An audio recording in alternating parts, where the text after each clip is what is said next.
Ghana's political future will soon be hijacked by a cabal of rich groups and individuals because of the current trend, and only an independent legislative instrument or a body can be deployed to ban and restrict such activities from occurring. The videos you are seeing here shows how monies are sprayed on delegates and electorates to induce them to vote for a particular candidate or an aspirant. Yeah, I need more money. Show me more money. What can show to you? And you got all this just today? Just today. Just a few hours. No money, no vote. As a people, now that we are talking about it, what we need to be doing is to be looking at having a black and white legislation that criminalizes vote buying. You know, the whole vote buying thing had been defined hinging on the intention to influence a voting decision. And therefore, when one argues that, well, our intention is not to influence voting decision, they think they can get away with it. We must look at tightening a piece of legislation and ensure that it is wrong and it is criminal. Welcome back to my channel, ladies and gentlemen. I'm Cyrus, and this is Tuntum Network in Accra. Thank you for your continuous support of my channel, and be kind to subscribe and like if you haven't. Again, today's episode has to do with politics, and it's about my own country, Ghana.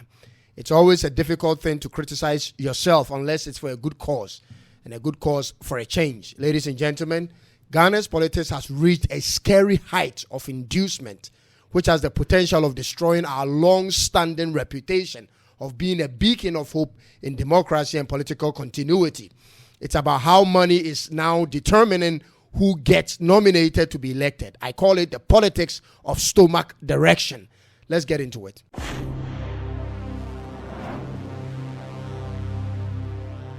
You know how it's said that politics is about coming in to serve the people? Well, that understanding of politics is so far missing in the politics of Ghana. To serve isn't the right word to use now if you remotely have an idea of what people go through to be elected in Ghana today. It actually makes sense to want to serve when the majority of the voters trust your competence and your political affiliation. But what's happening here is the opposite. What we are currently experiencing has to do with interested aspirants who are doing everything possible by way of money to secure a political nomination. This includes throwing so much money and giving out gifts to influence voters. So it's from monies to fridges to television sets to sewing machines and now to lands. Yes. And it's done in broad daylight, ladies and gentlemen. The people who receive these monies and items are what we call in Ghana as delegates. They are responsible for choosing the nominees to contest as members of parliament, and they also nominate the presidential candidate for their parties. In a large constituency, there could be up to 3,000 people and just around 1,000 in a small constituency. An aspirant is required to have 50 plus 1 of the total votes cast in order to win an election, and this has attracted all kinds of gimmicks to induce voters to vote for a particular person. This wasn't the case some 25 years ago, ladies and gentlemen, when competence and personal achievements were more important to voters. And so the question is, what changed? How did Ghana's politics become so influenced by money?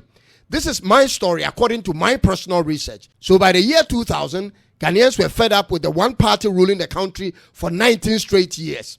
The people wanted change, and that change eventually came and lasted for 8 years. Now, at the end of the 8 years with this change we all wanted were rumors of corruption spiraling. At this time, the number of televisions and radio stations in Ghana had increased, and the second biggest societal evolution had happened in our country. The first had to do with the mobile phones explosion becoming popular, and the second was the use of our local language, particularly the Twi language, as the medium, the main medium of running programs on TVs and radio stations. So information was now understandable to the vast majority of the people, both the educated and the illiterate. Then the pictures of politicians' homes and properties were constantly on display or became subjects of discussion. And this, ladies and gentlemen, this resulted in the change of people's perception towards working with political parties in Ghana. It moved from being proud to serve your country to becoming an avenue of amassing wealth. People joined politics and in few years owned mansions and fleets of exorbitant cars. When the people became aware of this level of financial fanfare at the very top, they decided to partake in the process by also demanding monies and gifts before they voted for the aspirants. It began with smaller denominations of monies put in matchbox during campaigns to entice voters, and it went to buckets and flashlights, and now it goes all the way to cars, vehicles, I mean it. For those of my viewers who haven't visited Ghana yet, it's unfortunate to tell you that everything in Ghana right now is politicized. I repeat, my country's business community is so politicized to where prominent companies are aligned with political parties for their own survival.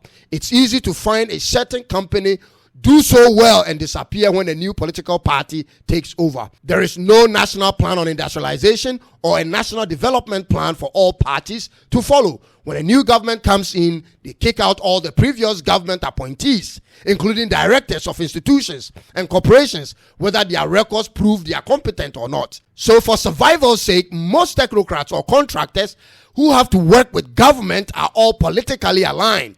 Do you know how much it costs in your own home country for a political party to win a presidential election? That is a personal question I'm throwing to you. Well, Ghana's case is pretty expensive, and here's how I know. According to the Center for Democratic Development, CDD in Ghana, a political party needs no less than $100 million to win a presidential elections. And they describe this in two ways in which these monies are spent. Number one is spent on campaigns, and number two is spent on inducing voters. The same report also estimates that $4 million United States dollars are monies needed to ensure a win in parliamentary elections.